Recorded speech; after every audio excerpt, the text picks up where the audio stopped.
Olá pessoal, paz do Senhor para aqueles que estão da Assembleia e para quem você não é, paz, graça e paz. Então sinta-se bem nesse vídeo, a gente vai estar dando continuidade aos pontos da reforma, que seriam do Solas, e eu vou estar introduzindo com o primeiro, que seria Sola Fide.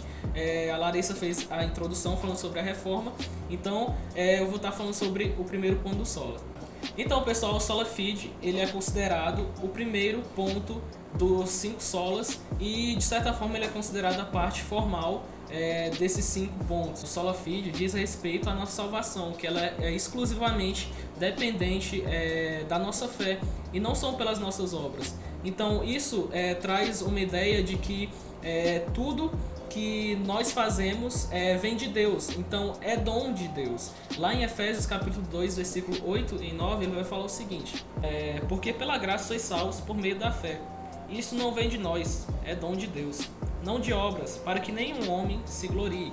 Então, em Efésios, traz a comprovação disso que eu havia falado. O apóstolo Paulo, ele foi o apóstolo que mais falou sobre a nossa salvação mediante a fé. Talvez a passagem bíblica que mais implique isso seja a de Romanos, que vai falar que o justo viverá pela fé. Quando ele fala que o justo viverá pela fé, ele traz uma ideia de que nós somos justificados. Então todos aqueles que são justificados são justos.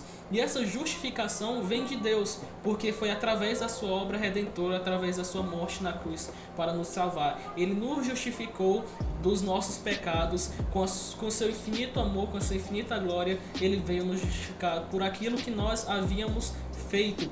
Nós estávamos em Adão quando ele pecou, então essa justificação veio para nós e nós nos tornamos justos, e isso vem de Deus. Em Filipenses ele vai falar o seguinte: e seja achado nele, não tendo a minha própria justiça que vem da lei, mas a que vem pela fé de Cristo, a justiça que vem de Deus pela fé.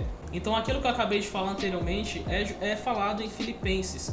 E é uma coisa engraçada que ao mesmo tempo que nós somos justificados, também nós somos pecadores. E isso é talvez uma das coisas que não temos resposta.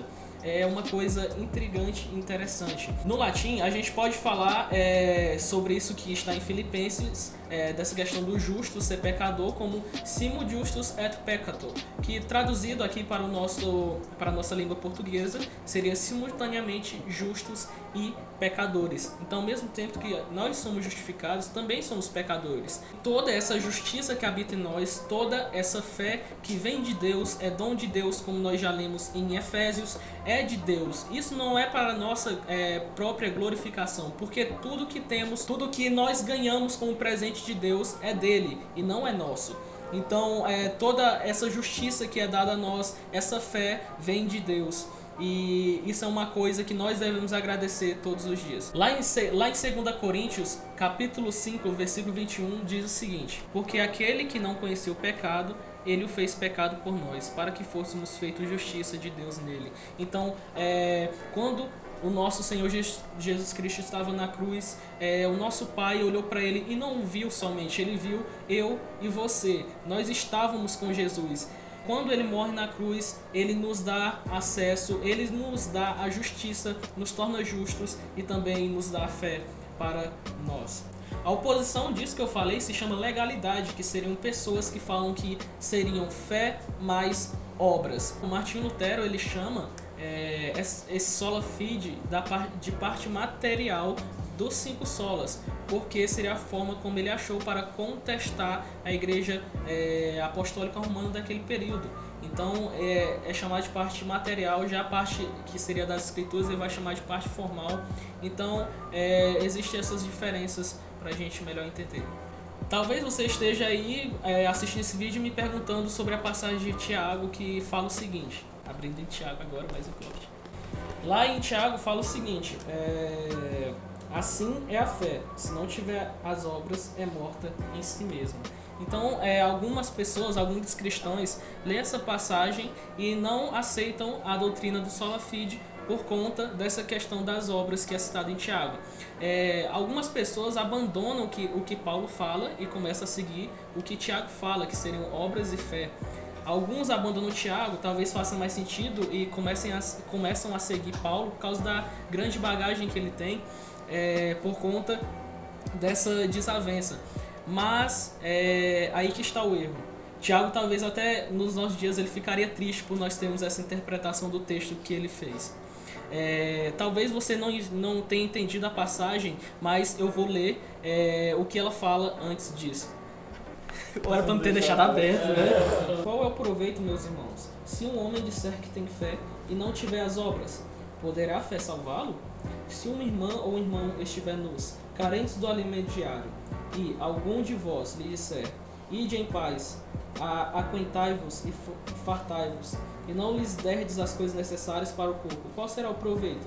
Assim é a fé, se não tiver as obras, é morta em si mesma. Porquanto o homem pode dizer, tu tens a fé, e eu te tenho as obras. Mostra-me a tua fé sem as tuas obras, e eu te mostrarei a minha fé pelas minhas obras. Então, Tiago, ele não vai falar que é fé mais obras, como os irmãos da Galácia tinham esse método, eles falavam que o método para a salvação era fé e mais. Isso é chamado de mais. Hoje nós vemos muitas igrejas fazendo isso, usando de métodos para acrescentar a sua salvação. Mas a fé é o único método. E Tiago, ele fala que a fé gera obras e não é fé mais obras. Então, se a sua fé não tiver obras, ela é considerada morta. Então, a fé que Deus te deu, a fé que habita em você, ela vai produzir boas obras. Não tem como a gente colocar uma seringa aqui no teu braço, puxar o seu DNA e falar que você tem fé. A única forma de comprovação de um cristão que tem fé são as suas boas obras. Um cristão que tem um bom coração gera boas obras e bons frutos para a casa de Deus e para os seus irmãos. Esse é o Sola Fide, somente pela fé nós somos salvos.